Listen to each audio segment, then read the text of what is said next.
Bonjour à tous et bienvenue dans cette nouvelle vidéo proposée par l'écomusée Creusot-Monceau. Aujourd'hui, nous allons nous intéresser à l'usine de la famille Perrusson qui se trouvait à Écuisses. Les Perrusson étaient une famille de bateliers de Saône-et-Loire. Ils transportaient de la marchandise des entreprises de la région sur le canal du Centre à partir du 19e siècle. En 1860, Jean-Marie Perrusson décide d'ouvrir à Écuisses une briqueterie qui sera suivie 2 ans plus tard par une tuilerie. Pourquoi avoir choisi de produire des briques et des tuiles? Parce que la construction du canal du Centre a permis de découvrir des gisements d'argile. Ainsi, de nombreuses entreprises telles que celle des Perrusson ont vu le jour le long du canal. Petit à petit, les Perrusson vont prospérer et vont se faire construire une nouvelle demeure familiale près de leur usine, qu'on appelle la Villa Perrusson. Cette villa avait également pour fonction de faire de la publicité pour les créations de l'usine Perrusson. C'est pour cela que tous les matériaux en céramique utilisés pour la construction de cette demeure, que ce soit les tuiles, les briques ou alors les décors en céramique, ont été produits au sein de l'usine des Perrusson. Les Perrusson développeront progressivement leur production.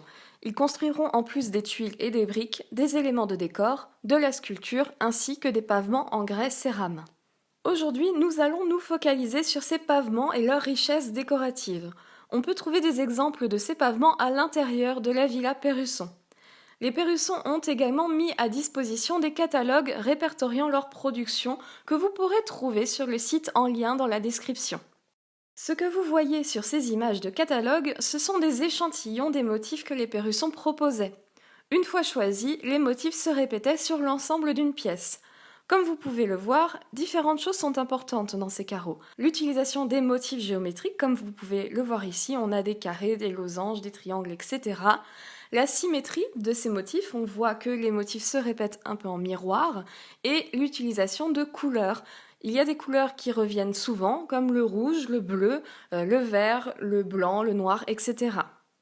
Et maintenant, c'est à votre tour. Je vous propose de vous mettre dans la peau des Perrusson et de créer vos propres motifs de carreaux en grès cérame. Pour cela, vous avez différentes solutions.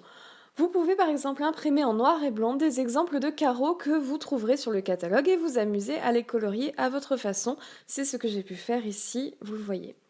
Vous pouvez également imprimer ces motifs, découper les parties qui vous intéressent et les coller ensemble en inventant ainsi de nouveaux motifs.